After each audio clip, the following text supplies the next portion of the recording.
मंदोदरी, जो तुम करना चाह रही हो उससे तो रावण अमर हो जाएंगे। इसलिए तो मुझे अमृत की आवश्यकता है पिताजी। यदि मैं अपने पति को अमर बनाना चाहती हूँ तो इसमें बुरा क्या है? मंदोदरी, ये धरती लोक मृत्यु लोक है और तुम जो करने जा रही हो वो धरती लोक के नियमों के विरुद्ध होगा। पिताजी, मैं पत्नी हूँ लंकेश की और मैं उन्हें अमर करके ही रहूंगी।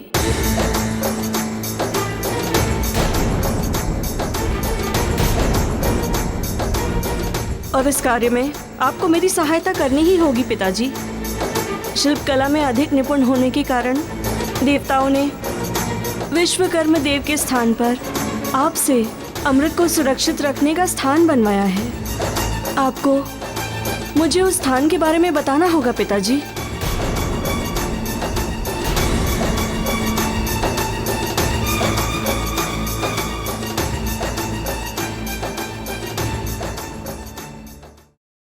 स्वामी, इसमें आपका धर्म कहाँ नष्ट हो रहा है?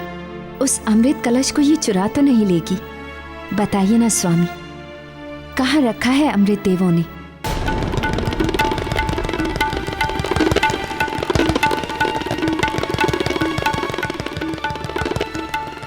ठीक है, इस अमृत कलश के लिए देवताओं ने चंद्रलोक में स्थान बनवाया है। मंदोदरी, उस अमृत कलश तक पहुंचना किसी के लिए भी संभव नहीं है, क्योंकि वह कलश जिस स्थान पर रखा हुआ है उसके नीचे से दहकता हुआ लावा लगातार धधकता रहता है।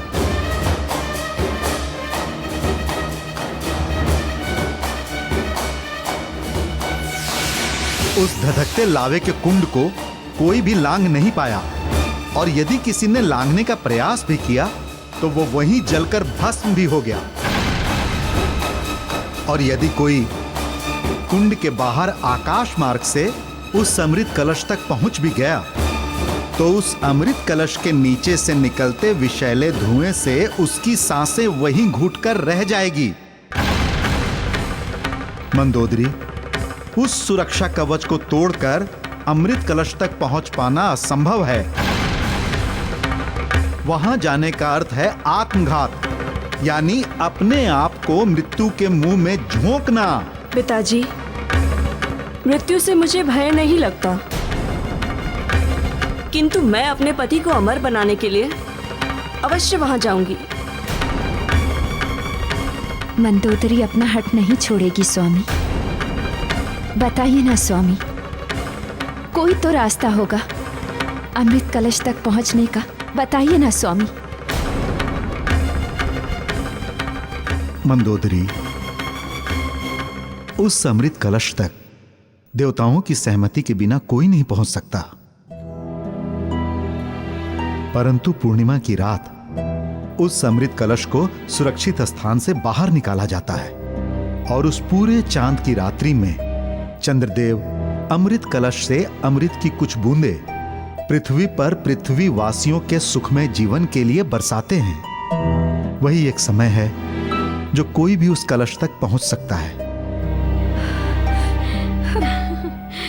पिताजी, आपने मुझे ये बताकर मुझ पर बहुत बड़ी कृपा की है,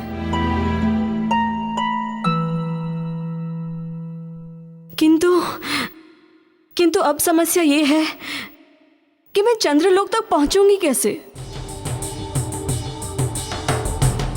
मंदोदरी, तुम मेरी पुत्री हो और तुम्हें ये ज्ञात है कि मैं एक अप्सरा हूं। देवलोक से गंधर्व लोक तक कहीं भी आ जा सकती हूं और मैं ये अपनी सारी शक्तियां तुम्हें प्रदान करके तुम्हें चंद्रलोक तक पहुंचाऊंगी।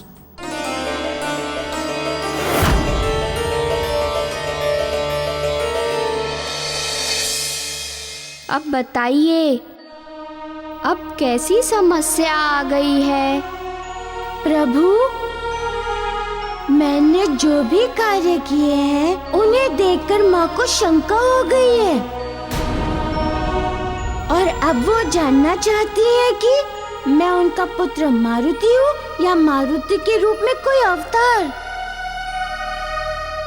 हनुमान, एक माँ को पूरा अधिकार है अपने पुत्र के बारे में जानने का, और पुत्र का प्रथम कर्तव्य है अपनी माँ की हर शंकाओं को दूर करने का। इसीलिए आप अपनी माँ को सब कुछ बता सकते हैं। प्रभु, ये तो मैं भी चाहता हूँ कि उन्हें सच बता दूँ, परंतु समस्या ये है उन्हें बताने से हमारा और आपका भेद खुल जाएगा। हनुमान, हमारा भेद खुलने से कोई अंतर नहीं पड़ेगा। होना है वो तो होकर ही रहेगा। किंतु आप और कुछ भी कहना चाहते थे। प्रभु, यदि मैं उन्हें सब सच बता दूंगा तो वे भगवान मानकर मेरी पूजा करने लगेंगी, और मुझे जो इस समय माँ का सुख मिल रहा है वो छिन जाएगा। और ये तो आप भी जानते हैं कि मुझे इस रुद्र अवतार में ही पहली बार ज्ञात हुआ है कि माँ के आंचल में जो सुख है उससे बड़ा सुख इस संसार में और कोई है ही नहीं। मैं ये सुख खोना नहीं चाहता हूँ प्रभु। हनुमान, प्रकृति ने माँ को जो ममता दी है, जो वात्सल्य प्रदान किया है, उसमें अपने संतान के लिए प्रेम इतना कूट कूट कर भरा हुआ है कि संतान कितनी भी बड़ी हो जाए, चाहे स्वयं भगवान का रूप धर ले, किंतु माँ की दृष्टि में वो उसकी संतान ही रहती है। उसके प्रति ममता कभी भी कम नहीं हो सकती। माँ की भावना भक्ति से सदा ऊपर होती है, इसलिए आप निश्चिंत रहिए। आपसे ये माँ का सुख कोई छीन नहीं सकता।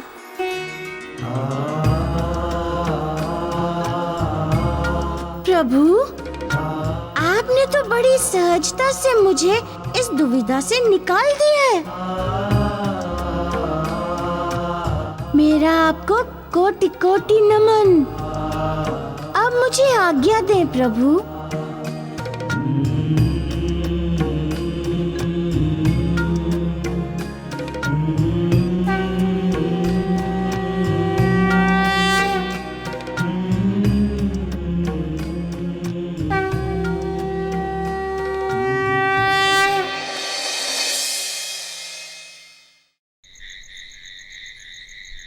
पुत्री, वो चंद्र दिखाई दे रहा है, वही चंद्रलोक है।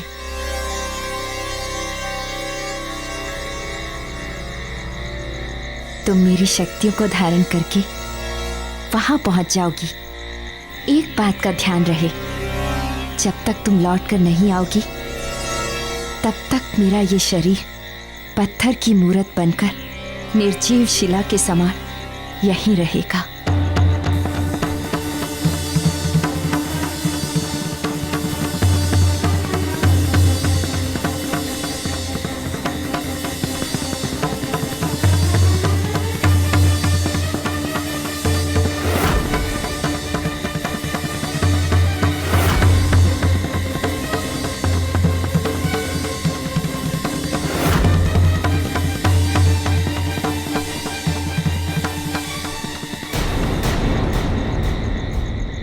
हे मां, तुम जो करने जा रही हो, यदि उसमें तनिक भी चूक हो गई तो तुम्हारे प्राण तो संकट में पड़ ही जाएंगे।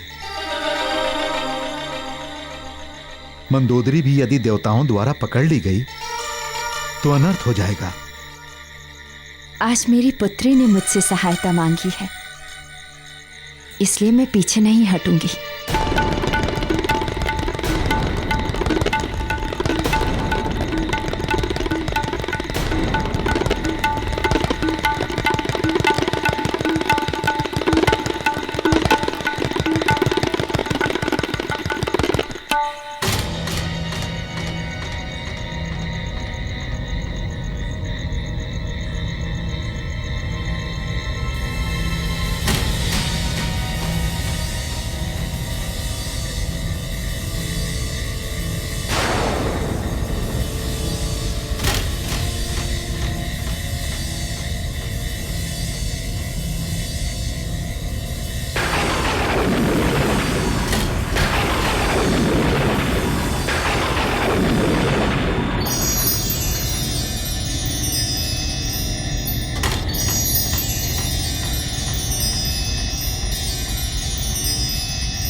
मैं नहीं जानता मंदोदरी कि तुम उचित कर रही हो या नहीं, किंतु तुम जिनके लिए ये कर रही हो, भले ही वो लंकेश तुम्हारे पति हैं, किंतु वे इसके लिए योग्य पात्र नहीं हैं।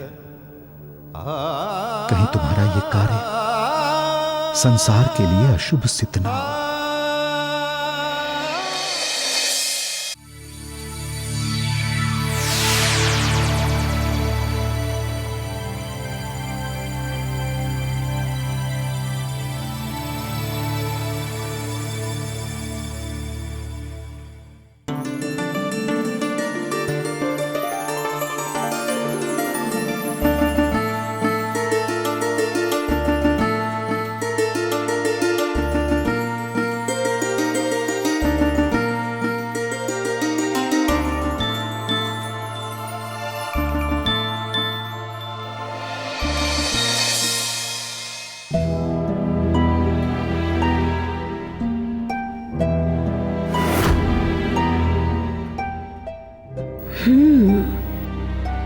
तो ये है चंद्रलोक का द्वार, किंतु सबसे पहले मुझे ये पता लगाना होगा कि अमृत कलश कहाँ रखा है, और किसी को ये भी पता नहीं चलना चाहिए कि मैं यहाँ क्यों आई।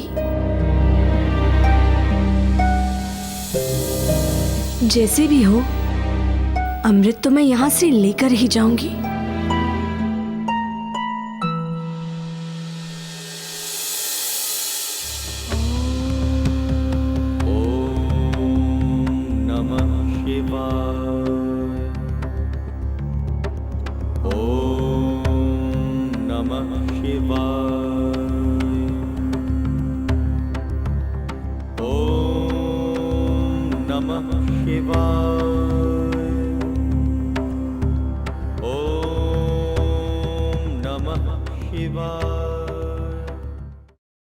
हे भोलेनाथ, हे देवेश्वर, मैंने वर्षों आपकी आराधना की है। आपकी कृपा से ही मुझे संतान सुख प्राप्त हुआ, किंतु विडंबना ये है कि मैं आज तक अपनी संतान के बारे में पूरी तरह नहीं जान पाई। क्या मुझे अपनी ही संतान के बारे में सब कुछ जानने का अधिकार नहीं है?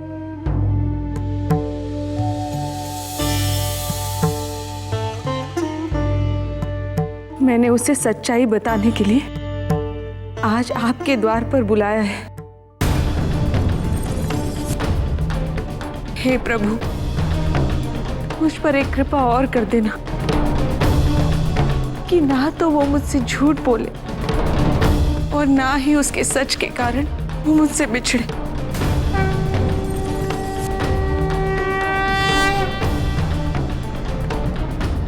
माँ,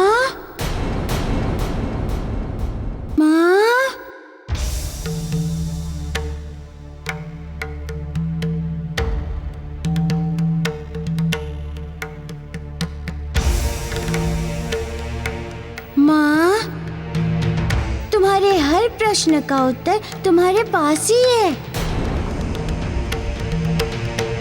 किंतु काल चक्र के नियम ऐसे है कि वो अपनी गति से आगे बढ़ता ही जा रहा है, और जो पीछे छूट जाता है मनुष्य उसे भूल ही जाता है। अतः तुम भी वो सारे उत्तर भूल गई हो। मारुति, मुझे फिर बातों में मत बहकाओ और सीधे सीधे मेरे प्रश्न का उत्तर दो कि तुम कौन हो। माँ, मैं तुम्हारा ही पुत्र हूँ। तुम ही मुझे इस संसार में ले आई हो। तुम्हारे पिछले जन्मों के कर्मों के फल स्वरूप ही मैं इस जन्म में तुम्हारा पुत्र बनकर आया हूँ। मैं तुम्हें काल चक्र के उस बीते हुए कल का दर्शन कराता हूँ।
ये एकाएक क्या हो गया?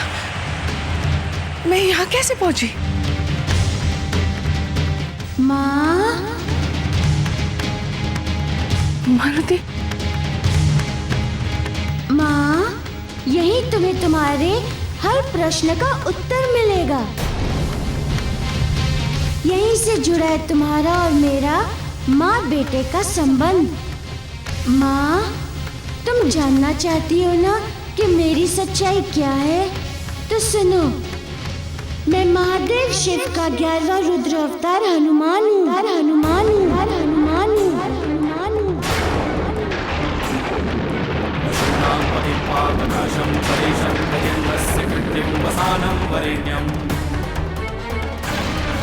जटाजूटमध्ये स्फुरद्राङ्गवारिं महादेवमेकं स्मरामि स्मरामि महादेवमेकं स्मरामि स्मरामि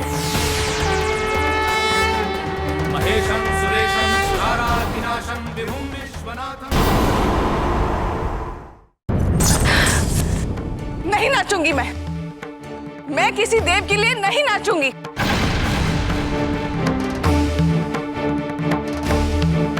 यदि तुम नृत्य के लिए नहीं गई तो देवराज क्रोधित हो जाएंगे। तो होते रहे क्रोधित,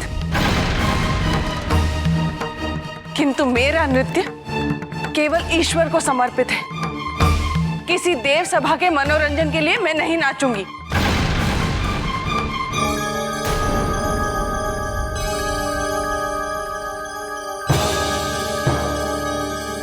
पुंजिक स्थला, तुम बाद में भले ही मत नाचना देव सभा में, किंतु इस बार तो मना मत करो। तुम्हारे नाम की घोषणा हो चुकी है देव सभा में। मेरे नाम की घोषणा करने से पहले उन्हें मुझसे पूछना चाहिए था। मैं नहीं नाचूंगी बस। पुंजिक स्थला, ये तुम उचित नहीं कर रही हो। इंद्रदेव तुम्हें दंडित भी कर सकते हैं। क्या दंड देंगे वो मुझे? मृत्यु से तो अधिक नहीं होगा। इस तरह नाचने से तो मृत्यु ही भली। आज की इस विशेष सभा में गंधर्व लोक की सर्वश्रेष्ठ नृत्यांगना पुंजिक स्थला पहली बार अपना नृत्य प्रस्तुत करेंगी। आशा है पुंजिक स्थला का नृत्य देखकर आप सब भी हमारी बातों से सहमत होंगे। लीजिए, जिस पुंजिक स्थला की मैं आप लोगों से प्रशंसा कर रहा था, वो आप सब लोगों के सामने प्रस्तुत हैं।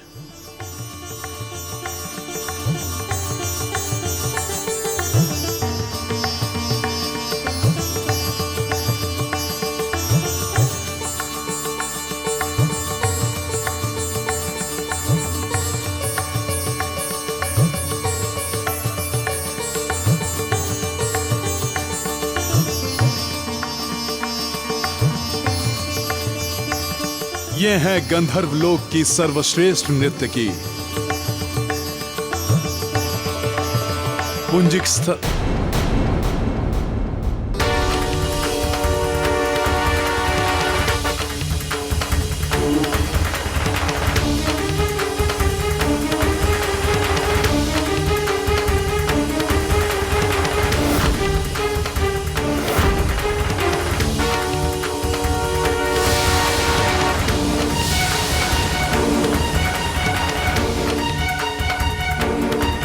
ये क्या इंद्रदेव, ये तो रंभा है। पुंजिक स्थला कहाँ है?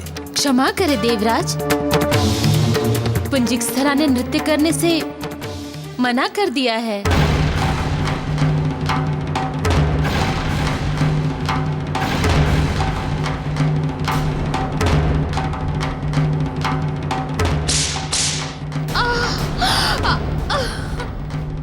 पुंजिक स्थला!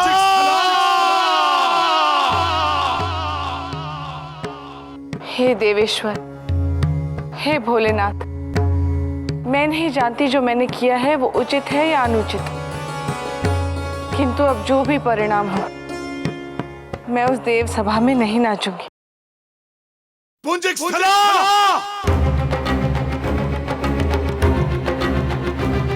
पुंजिक स्थला!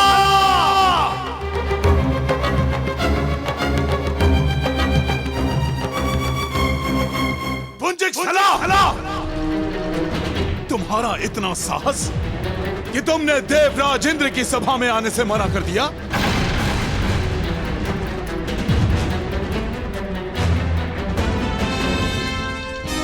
क्षमा कीजिए देवराज इंद्र, किंतु मैंने सभा में आने से नहीं, सबके सामने नृत्य करने से मना किया था। पुंजिकस्थला! पुंजिकस्थला! पुंजिकस्थला! तुम कौन होती हो मना करने वाली? क्या तुम्हें ज्ञात नहीं है कि तुम एक अप्सरा हो और अप्सरा का धर्म ही होता है नाचना और गाना?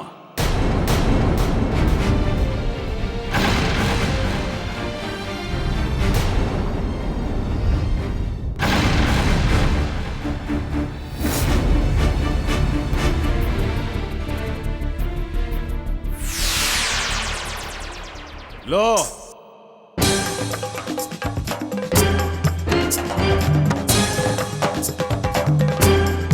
पहनो इसे और अभी तुरंत हमारे साथ हमारी सभा में चलो। देवराज इंद्र, नृत्य मेरा धर्म है, मेरी पूजा है।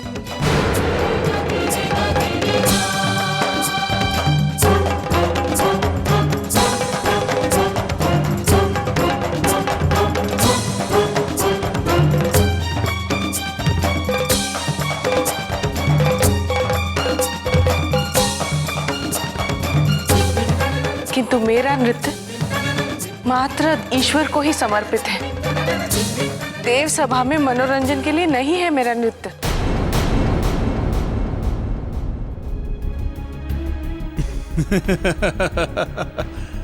पुंजिकस्थला, तुम कदाचित भूल रही हो कि तुम एक नर्तकी हो, एक अप्सरा हो, और अप्सराएं होती ही है देवताओं के मनोरंजन के लिए।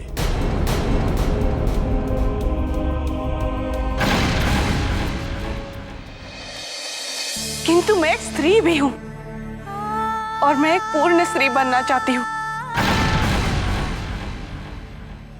एक पुत्री, पत्नी, मां बनना चाहती हूं।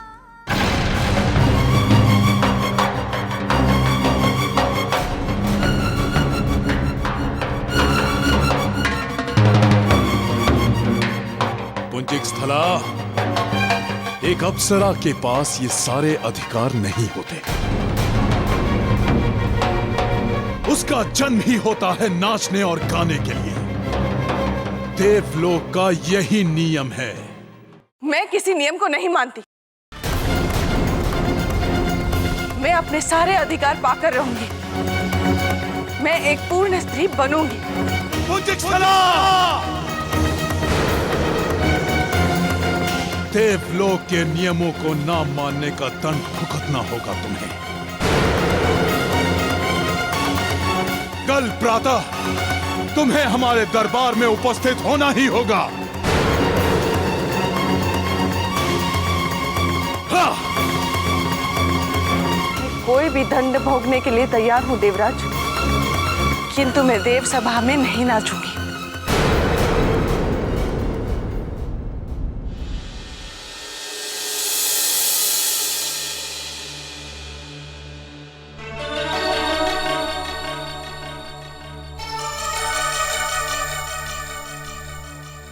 पुंजिकस्थला,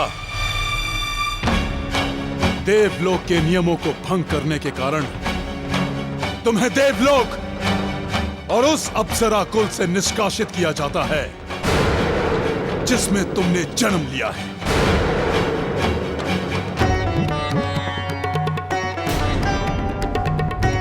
हम समस्त देव इसका परित्याग करते हैं।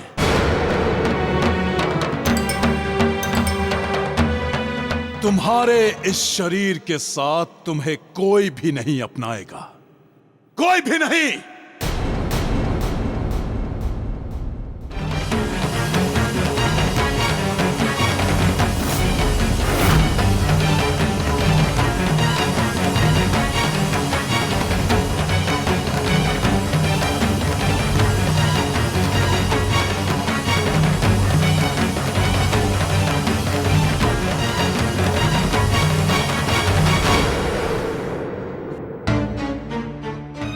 मेनका, इसके समस्त आभूषणों को छीन लो और इसके मान सम्मान रूपी जो तिलक है उसे मिटा दो, जो एक अप्सरा की पहचान होती है।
पुंजिकस्थला, तुम पुत्री, पत्नी और मां बनना चाहती थी। एक अप्सरा होकर भी एक पूर्ण नारी का गौरव प्राप्त करना चाहती थी तुम। अब मैं भी देखता हूं कि तुम कैसे ये अपनी मनोकामना पूर्ण करती हो और कौन तुम्हारी कोख से जन्म लेता है, क्योंकि जिसका कोई कुल नहीं होता उसे कोई नहीं अपनाता, वो किसी के भी योग्य नहीं रहता। निकल जाओ यहां से, जाओ!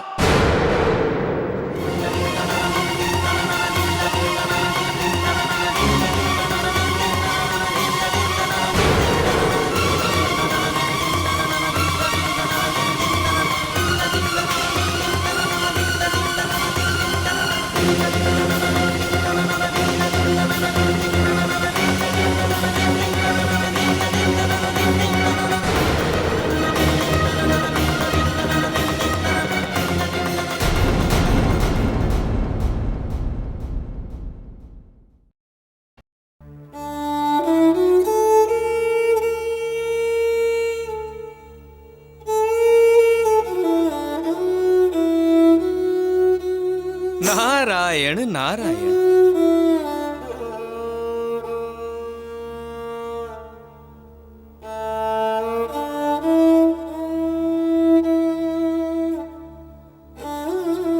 देवी, आपके साथ इंद्रदेव ने बहुत बड़ा अन्याय किया है।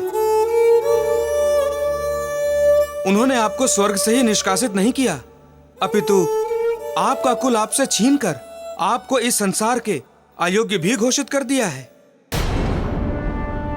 वो तो कुछ भी कर सकते हैं, उन्हें कौन रोकेगा? राजा है मैं।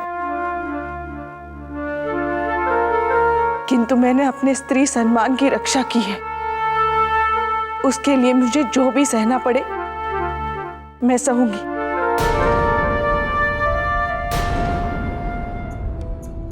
देवी, आपने ये सिद्ध कर दिया है कि यदि स्त्री चाहे तो वो किसी को भी उसकी इच्छा के विरुद्ध कोई भी उसकी मर्यादा को मनोरंजन की वस्तु नहीं बना सकता, फिर चाहे वो साधारण राजा हो या देवराज इंद्र। मुझे आप पर गर्व है देवी। मुनिवर, ये कहकर आपने मुझे ढाढ़स बंधाया है। आपका बहुत बहुत धन्यवाद। अब मैं आपसे आज्ञा चाहती हूँ। किंतु देवी, आप जाएंगी कहाँ?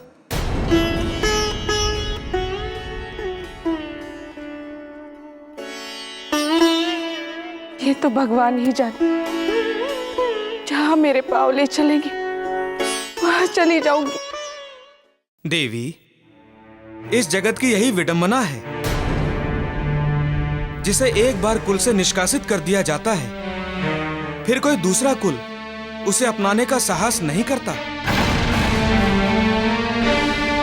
किंतु फिर भी कोई है जिसके पास हर त्यागे हुए के लिए स्थान है।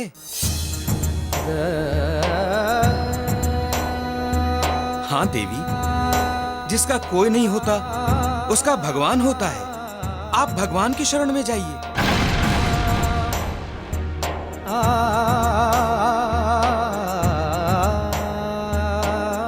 भगवान की शरण में? हाँ देवी, देवाधिदेव महादेव शरणागत वत्सल हैं, आशुतोष हैं।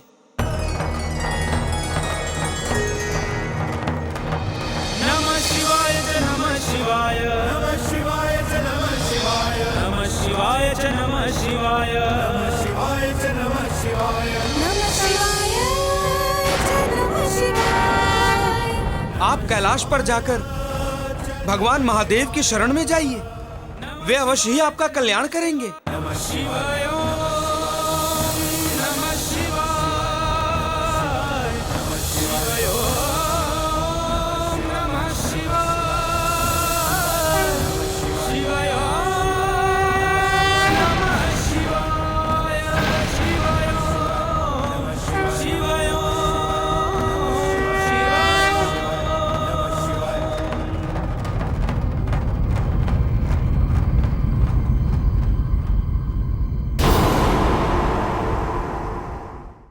मैं महादेव शिव का 11वां रुद्र अवतार हनुमान हूँ।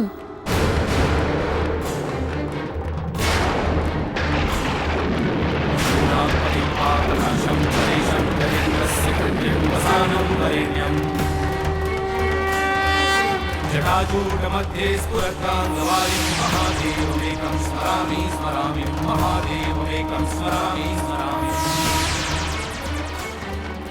महेशं सुरेशं। माँ, आज मैं उस समय के बीते हुए पलों का दर्शन कराता हूँ, जिन्हें देखकर तुम्हें ज्ञात हो जाएगा कि मुझे रुद्र अवतार का जन्म आपके पुत्र के रूप में क्यों हुआ। तुम्हारे प्रश्न का उत्तर उस समय से जुड़ा है जब तुम पिछले जन्म में पुंजिक स्थला नाम की अप्सरा थी।